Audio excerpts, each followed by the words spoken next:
understood that we're not boyfriend and girlfriend anymore. The whole situation is done. And I couldn't just go and pick her up and be alone with her, understanding that that wasn't from Islam. Right away I understood that in Islam, basically what is proper between the man and the woman is that if it's suitable, and they find that they're the ones for each other, then they should get married instead of having a relationship other than that. And we don't want to cross anything when we became Muslim. Every single thing we knew from Islam, we tried to implement it, and not be theoretical about Islam, basically. And so, in seeing these difficulties and these sort of situations, after a month we got married. MashaAllah. And in this wedding, actually, we did it in one of the mosques here. Her parents came, my parents came, and that was the first time that they came to a mosque. And her mother came. And her mother came, and everybody came. And some of my cousins came a bit, dressed a bit, inappropriately. And the Muslims were thinking, like, what is this, what's going on? Right. But subhanAllah, after being Muslim for only a month, many people were there. And at least they got some exposure to Islam. Exactly. And alhamdulillah, actually the sheikh that was just here, that asked you about, he studied Muhammad ibn Saud, and he's the one that performed my wedding. And he was very cordial, and he explained the process of marriage.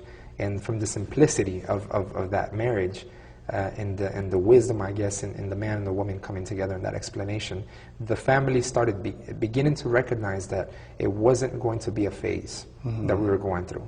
It was something that we had embarked upon, and whether they understood it or not, we were living. Let me ask you now, from your family and her family, have you been able to talk to them about Islam, and have any of them actually become Muslim? 2 months after we got married, my father actually accepted Islam. MashaAllah. MashaAllah. And this is after you encouraged him to study on his own? Yes. MashaAllah. He read and he studied and he questioned. And in his questioning, I could see that his reasoning was always going in accordance to what he was finding in Islam, the same way I felt. And that's what I was hoping would happen, and that's what was happening. And so eventually I mentioned to him that now that he understood the basis that there is nothing worthy of worship except one God and Muhammad is his messenger, that he should proclaim this.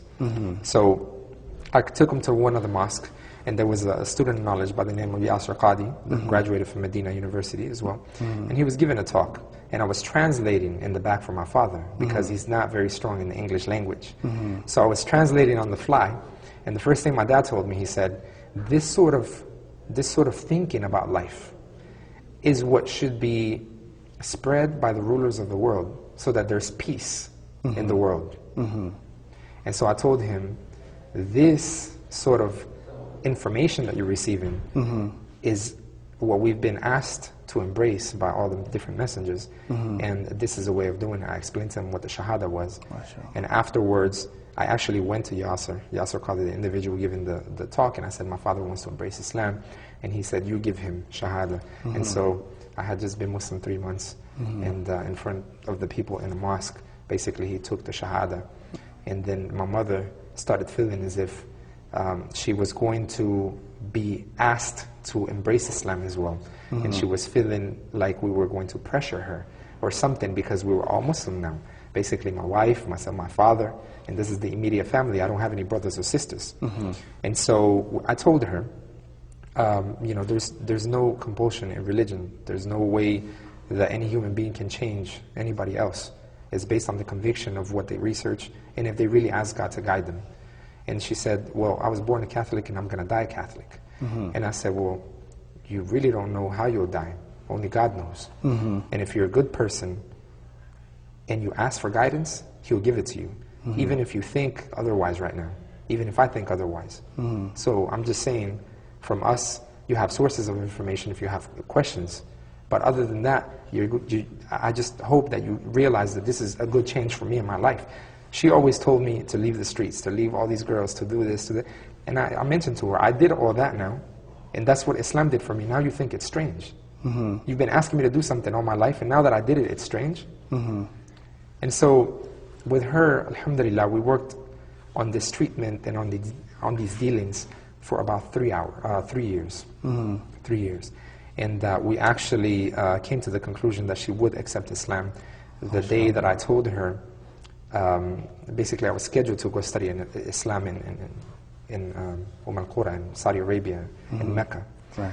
Things were basically almost ready for me to go with my wife, along with my wife, to study, being the need to proclaim this message in the Spanish language. And so my mother didn't want me to go because I was the only child. And so I realized that her not accepting Islam was due to the fact that she was going to lose her only son.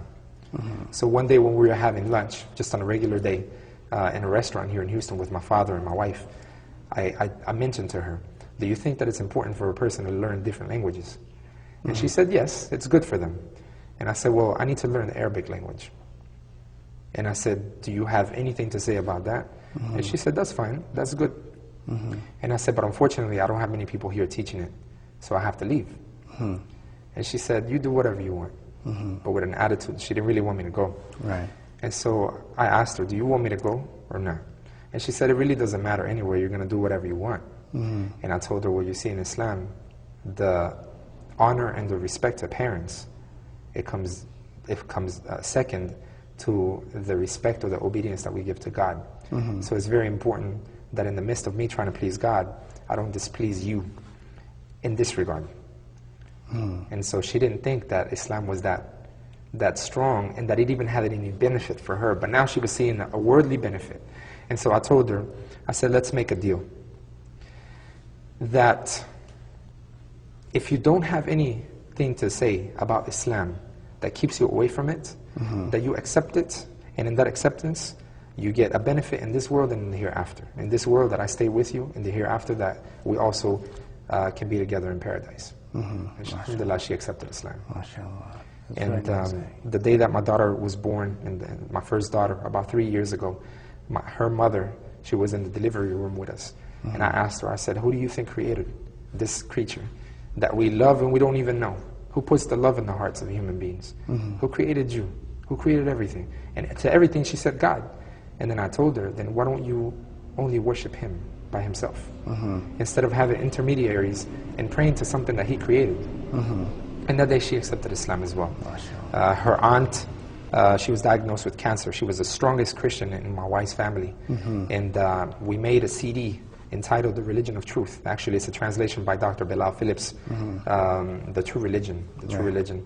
And so we made it in my father's voice through this non-profit organization called Islam in Spanish. And I edited it, and we packaged it. So I gave it to her, and I said, look, I'd like you to listen to it and tell me about the technical aspect, if it sounds good and so on. Because she was totally shut off to talking about Islam because she was a very strong Christian. And she didn't even want to talk about religion. But in me giving her the CD and telling her to just give me some feedback, when I touched base with her about that and followed up, she mentioned that she listened to it 3 times. And when I asked her why 3 times, she said, because it was beautiful. And then I said, so what did you like about it? And so she told me what she liked about it. And she said, but I have one problem. The notion of Jesus, that He's not the Son, or He's not God. And so we discussed for about 15 minutes. We went into, I guess, some different perspectives that she didn't know about Islam, about this issue. And that day she accepted Islam. And that same day she was put in ICU, actually, in intensive care. And she was not able to translate that message in a verbal sense to her family. But right when she became Muslim, she said, if God gives me life, I'll tell my whole family that we've been wrong. And she was like the Abu Talib of the family, you know, the most respected elder. And even though she couldn't speak in the hospital, when the family was around, she tried to write and say that there's nothing worthy of worship except God. And whenever they would bring priests from the family side to read on her, she would just do like this. There's only one God. And basically, I went to Hajj to perform Hajj for my mother, because my father and my wife and I performed Hajj actually 7 months after becoming Muslim.